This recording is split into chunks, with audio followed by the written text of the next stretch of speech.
ভেতর থেকে বন্ধ একটি ঘরের দরজা ভেঙে ভেতরে প্রবেশ করেই ভয়াবহ দৃশ্যের মুখোমুখি হয় পুলিশ।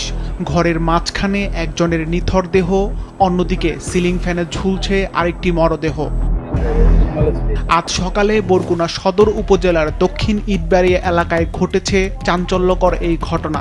নিজের বাড়ি থেকে আকলিমা আক্তার ও তার স্বামী স্বপন মোল্লার মরদেহ উদ্ধার করেছে পুলিশ। বাবা মায়ের এমন মর্মান্তিক মৃত্যুতে অনিশ্চিত ভবিষ্যতের মুখে পড়েছে তাদের ছোট ছোট সন্তানরা। এমন ভয়াবহ ঘটনায় হতবাক এলাকাবাসী ও স্বজনরা। কেউ বলছে এটি পরিকল্পিত খুন, আবার কারো ধারণা কলহের জেরেই ঘটেছে এই মর্মান্তিক ঘটনা। দুইজনের মধ্যে খুঁটি যাইতে মাঝে মাঝে, কারণ ওই কাজ করতে না স্বামী, বেড়ারা যদি কাজ না করে তাহলে বউ তো অবশ্যই একটু রাগ করবে। ওই আমি যখন ঢাকা ছিলাম আমার ফোন দিতে, আব্বা আমার ঔষধ নাই, মাসে প্রায় 3000 টাকার মতো গ্যাস লাগবে, ওষুধ ট্যাবলেট আমি পাঠাই দিতাম।